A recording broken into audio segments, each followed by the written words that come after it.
welcome back. It is the Vegas Take Sharp and Shapiro. Well, half of that. Shapiro's here today. No worries. Sharp will be back on Monday. And by the way, a reminder, a week from Monday, we are moving 9 a.m. to noon. And we are looking forward to that, expanding the show an extra hour. And we're going to have a lot of fun. Well, we're going to have a lot of fun with this guest as well. Because, I'm watching these Democratic debates, two of them this past week. And I'm thinking to myself, God, who are the real winners? Who are the losers? I have some opinions on this, but the guest we have on right now, she is a contributor to the BBC, as well as Playboy. Amee Vanderpool joining us on the line. Amee, thank you so much for being here. How are you? Hi, I'm good. How are you? I am doing okay. Do we have an okay phone line, Johnny? Why don't you? I think our phone line might be a little bit jammed up here. Maybe we'll get Amee back on the line. That's either our fault or her. It's probably our fault, by the way. That would not surprise me. But we'll get Amee right back on the line. In regards to the Democratic debates, I thought the biggest blunder, and maybe some people are going to think that I'm wrong on this one, I thought the biggest blunder was when Joe Biden, before getting up in front of the microphone, looked at Kamala Harris, and he said to her, "Take it easy on me, kid." I thought the comment that he made, "Take it easy on me, kid," showed a lot of weakness. And maybe I'm wrong on that. I believe we have Amee back on the line. Amee, are you there? Hi, Brian. Hey. All right. That sounds a lot better. Okay, so what I was getting at here was I wanted to talk a little bit about, obviously, the debates. And I thought Joe Biden saying, "Take it easy on me, kid," to Kamala Harris, I thought he made a mistake. And I thought that even though he might have been joking, what did you make of that moment? I think he was trying to show that he had ease with it and there were no hard feelings and that he was sort of like letting it go. I didn't take great offense to it because I was watching her to see how she responded, and she didn't. It kind of rolled off her back too.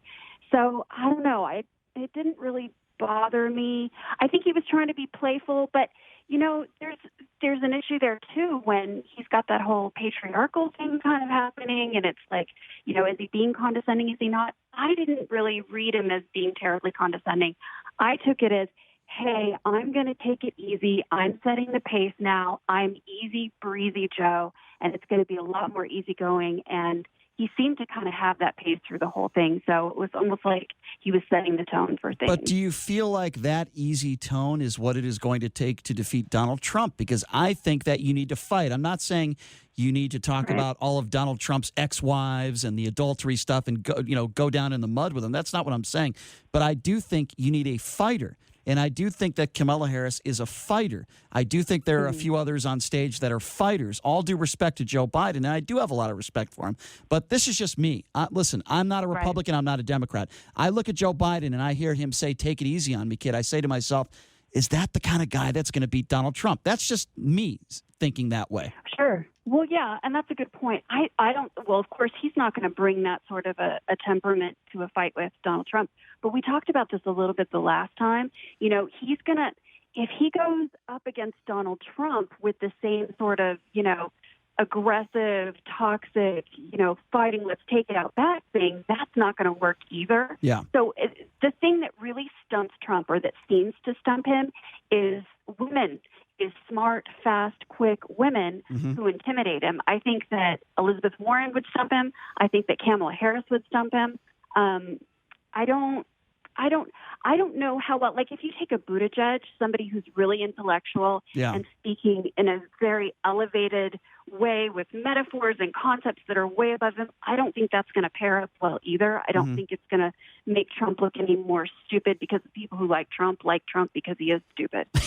I don't disagree with you there. No argument for me. Again, if you're just joining us, Amee Vanderpool on the line with us, BBC contributor as well as Playboy Magazine. Okay, so let's talk a little about Tulsi Gabbard because she had an interesting exchange with Kamala Harris. I want to play this clip for you, and then I want to get your response to it. Here is Tulsi Gabbard going after Kamala Harris and her record.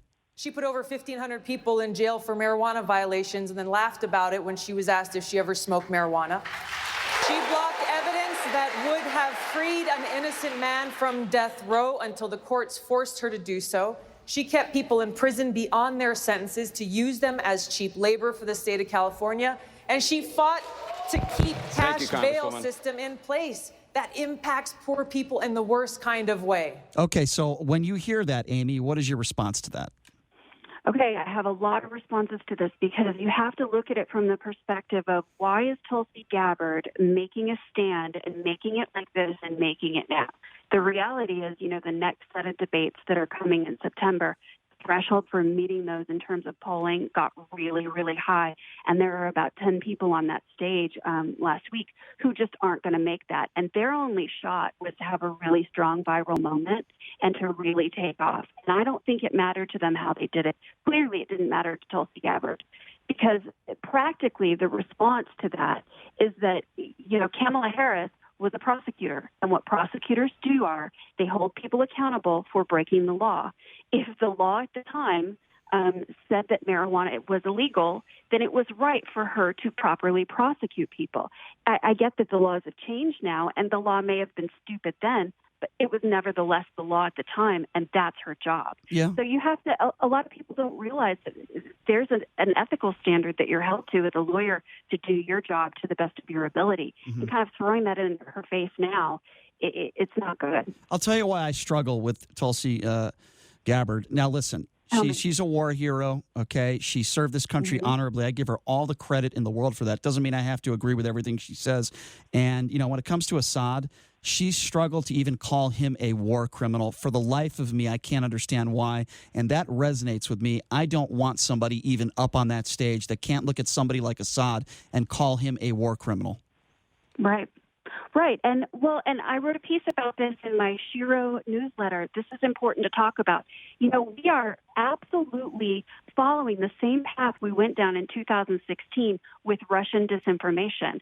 They haven't even had to change their game because we've done nothing to reinforce our protective structures against it. We've done nothing in terms of really the social media crackdown. Twitter sort of pretended like they have. Facebook has done nothing. And so we have all of this disinformation coming in. And what's really interesting is the next day on Twitter, what was trending number one was it was a really negative hashtag against Kamala Harris for the entire day. Right. And you could tell the people that were going in, they were paid trolls. So it's still being funded by Russia. Yeah. So it's interesting that, the reality is that Bernie Sanders was aided by Putin and by Russia. We know that now. We know that factually. Did Bernie Sanders know that at the time and utilize that? I think he knew about it, of course, and he didn't do a lot to stop it. And the reality is they all know it's happening now. Mm-hmm. So she's had some really controversial positions that favor Putin. And suddenly she's got all of this same backing that we had in 2016. And I think given the stakes for things and what we suffered in this last election and what it's cost us, there's just no time for that. Yeah, I completely agree with you. There were a lot of other moments in the debate that we can get to, but I want to go with this one, Kirsten Gillibrand, on white privilege. So this is her talking about white privilege, and then I want to get your thoughts on it. Here it is. I think as a white woman of privilege who is a U.S. Senator running for President of the United States, it is also my responsibility to lift up those voices that aren't being listened to. And I can talk to those white women in the suburbs that voted for Trump and explain to them what white privilege actually is. That when their son is walking down a street with a bag of M&Ms in his pocket, wearing a hoodie, his whiteness is what protects him from not being shot. So I have a lot of opinions on that, Amee, and I am not for reparations. And she's obviously talking about Trayvon Martin and the whole Zimmerman thing. Look, if Zimmerman went to jail for 30 years, I wouldn't have felt sorry for him. But that was not premeditated murder. I don't think it was, I think it was one of those situations where he's an idiot. I don't think he should have gone after Trayvon Martin. I guess we're getting out of the weeds here a little bit. But, what I didn't like with a lot of those people on the stage, $3 to $5 billion to pay out African Americans for something that happened a long, long time ago. I don't know. I just think the majority of Americans are not for reparations. What do you make of what she said? Well, I think those are two separate topics. And I think what she's saying there is she's kind of capitalizing on this vacancy in the field where we have a real issue on the left with white female voters. They are still, or they've changed a lot, but they really supported Trump in numbers that we didn't expect.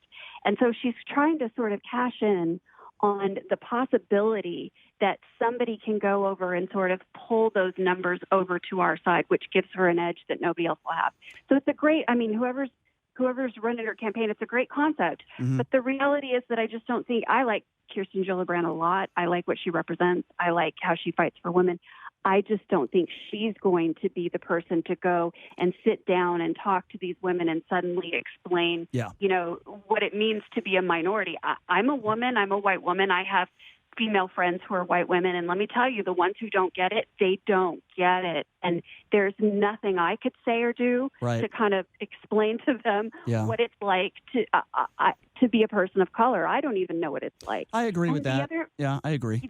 The other big miss that I think that we saw on Wednesday and Thursday was that I get that they're doing this random draw thing, you know, with how they're selecting who goes on the stage. But the fact that one night was completely absent of people of color, it just really missed the mark, and it really missed an opportunity there. And I think that the next go around, maybe they shouldn't be doing things randomly, and maybe they should really be looking at who's better equipped to have an equal and fair debate, and who's going to so that everybody's represented. I agree. I think everybody needs to be represented on that stage, whether they do 2 debates in a row or 4 debates in a row. I couldn't agree with you more. If you're just joining us, Amee Vanderpool, BBC, Playboy Magazine contributor. I'll tell you what I think I want to do here.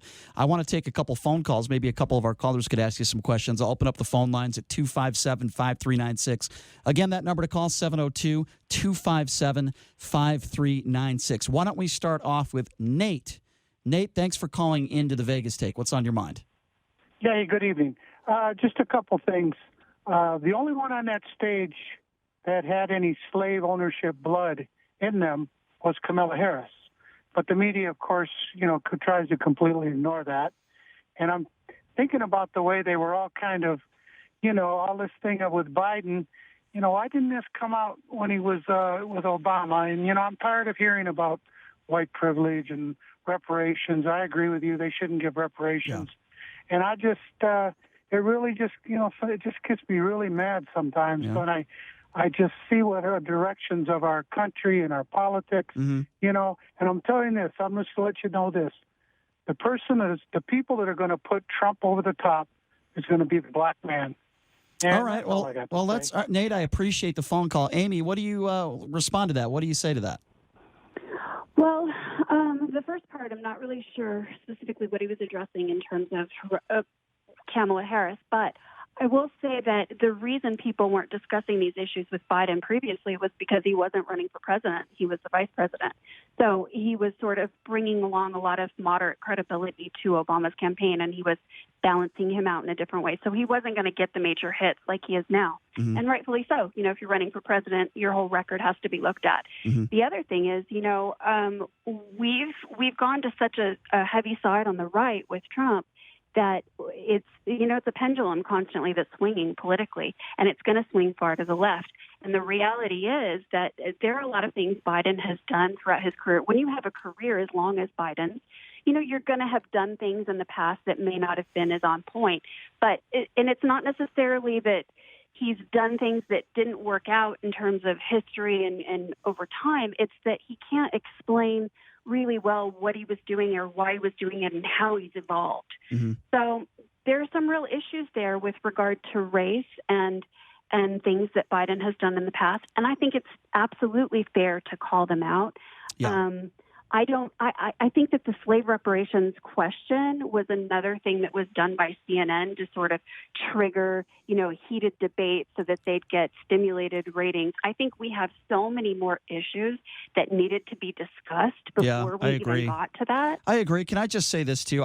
With that last caller who called in, I disagree with him. I do not think that if Donald Trump wins the election, it's going to be because of African Americans. I think it is going to be middle-class America, those who decided not to vote possibly for Hillary Clinton for various reasons or didn't vote at all. I think the people that are going to vote Donald Trump in, if he is voted in, are people like me. I'm not going to do it, but I also did not vote for Hillary Clinton in 2016. Let's take one more phone call here, 257-5396, if you want to be a part of the conversation. Let's go to Mike. Mike, what's going on? Hey, thanks for taking my call. Sure. I just wanted to mention that I think Gabbard's actually the best possibility the Dems have of winning. And let me explain why. You guys just hit on it a couple times. The real key factor of the vote here is the middle class, the guys who are kind of quiet. The far right of vote, far right. Mike, I think your phone just went dead there. You must be on an Obama phone. I'm not sure. But we'll try to get back to Mike. Well, I wanted to hear his explanation on that, but I think you and I kind of agree on that as far as Gabbard goes. You know, I could never support anybody that can't look at an evil, murderous dictator and call him a war criminal. I just couldn't do it. That's enough for me. Yeah. It's true, and the reality is Gabbard's pretty much done. I mean, she was doing what she was doing to get that last viral hit, and I don't think it happened in the way she needed it to boost her polling numbers. Yeah. Yeah, Gabbard's she's kind of a done deal. Yeah, there's no question about that. So I want to play another clip for you because I thought Bill de Blasio was pretty aggressive going after Joe Biden on deportation. Yeah. So I want to play this clip. And by the way, Bill de Blasio is the guy who said Donald Trump is not welcome back in New York, which I did find kind of funny. So tell me what you think about this clip. Let's play this. This is Bill de Blasio going after Joe Biden. I didn't hear your response when the issue came up of all those deportations. You were vice president of the United States. I didn't hear whether you tried to stop them or not using your power, your influence in the White House. Did you think it was a good idea, or do you think it was something that needed to be stopped? The president came along, and he's the guy that came up with the idea, first time ever, of dealing with the Dreamers. Lastly, he also pointed out that we should go to the source of the problem and fix it where people were leaving in the first place. I don't hear an answer from the vice president. I'm confused. I asked the vice president point blank, did he use his power to stop those deportations? He went right around the question. Mr. Vice President, you want to be president of the United States.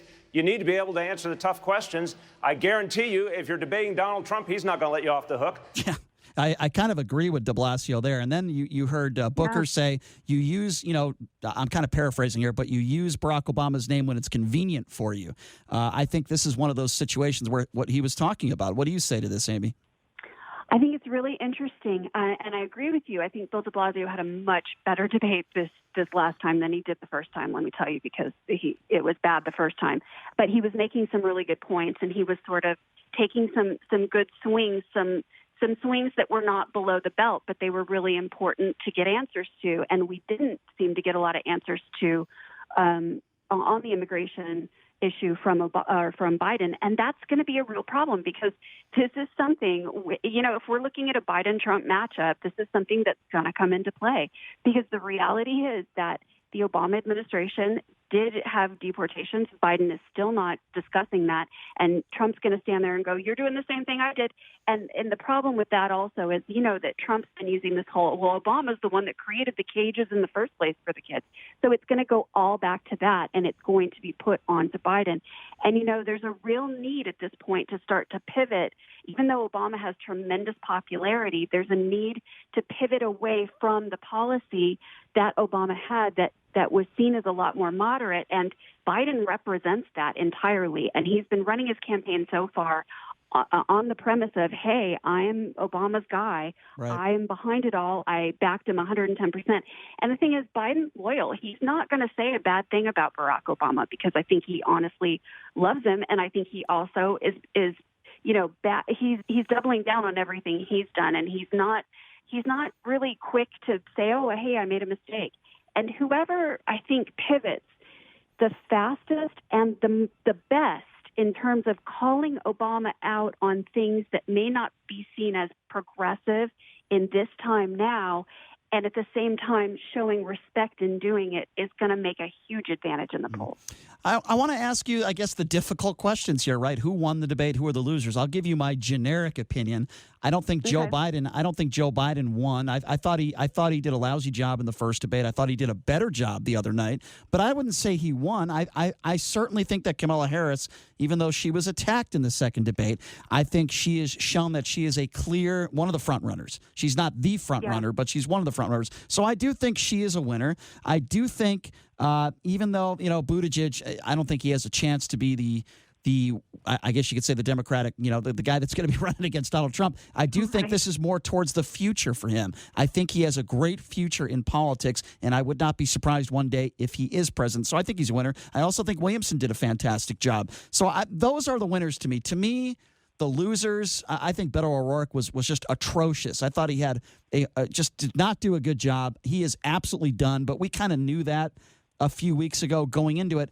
I don't want to call Joe Biden the loser here, but he certainly wasn't the winner. And I think that if you are the front runner, the guy that many people are saying is going to be up against Donald Trump, you have to prove it. And I don't think he did that in these first couple debates. That's kind of my overall assessment. What would you say to that?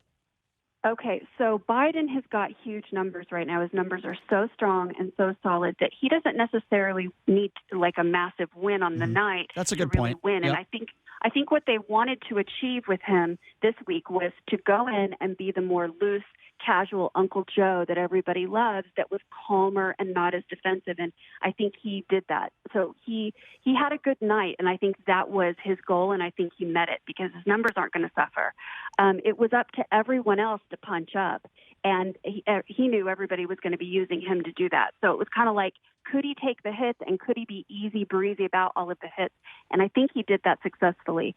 I think with regard to the first night, I agree with you. I tweeted that, actually, that Buttigieg and Williamson actually have a really good career, and they should focus on local politics at the state level, and they should run for office and get some more experience because their ideas are great. They just need some practical experience. Buttigieg needs to do something statewide or to run for the governorship, to do something to really sink his teeth in before he runs again for such a high office. But he's got great potential. Who do you think was the biggest loser? The biggest loser? Yeah. Well, I wanted to say really quickly. Sure, go ahead. One thing that's interesting that nobody's really talking about, which is the fact that, all these debates, we sort of wait to see who's going to shake out the nerves and who's going to handle it best and who's going to appear really at ease. But the only person who I've actually felt was completely themselves and didn't have any nerves and wasn't struggling has been Elizabeth Warren the entire time. She's always kind of got the same cadence. She's got the same temperament. She's solid across the board, and nothing really shimmies or shakes with her. You can't flap her, and she doesn't go up and down. She's solid. And I think that's really important because I think she's sort of she's standing in her own shoes the best, and she's sort of holding her ground the best, and the nerves aren't getting to her. You can tell she really likes it, and that's going to be interesting. Who's the biggest loser of the night? Oh, that's difficult. Well, I think it's Bernie because a lot of people argue he had a great night, but he came off as really aggressive and in a different sort of angry way than he always had. He's always got that curmudgeon vibe, right? People really dig that. They like that he's like wagging his finger. But this time it got a little more, it went from like sweet old grandpa curmudgeon to kind of like drunk uncle Thanksgiving curmudgeon that got a little scary a little bit. I saw a lot of women tweeting that he was really making them uncomfortable and he was a little intense. And I think that Warren has a lot of similar policies to him, but she's so much better at explaining them. She has such more thorough policy on everything. And I just think he's getting overshadowed left and right. So I think he was the big loser. I wrote the damn bill. What'd you think of that guy? Right? Yeah, exactly. It was the only bill he's ever done, and it took him a long time to finally get something done. And let's not talk about his NRA rating, folks, but hey, he wrote the damn bill, right? That's right. Okay, Amee, before we let you go, we appreciate you coming on. Why don't you give me a little plug on some of your projects, some of the things that you're working on, and how people can follow you?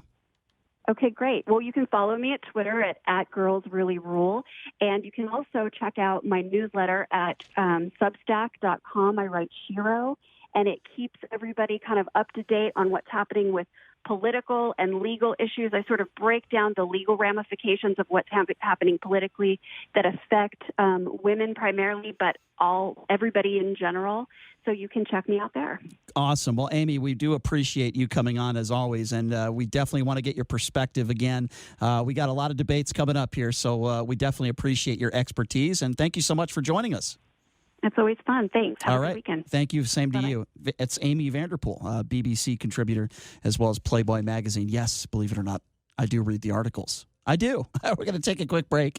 When we come back, boy, there's a disturbing story when it comes to a former MMA fighter that is probably going to spend the next 30 to 40 years behind bars, maybe the rest of his life. We're talking about War Machine.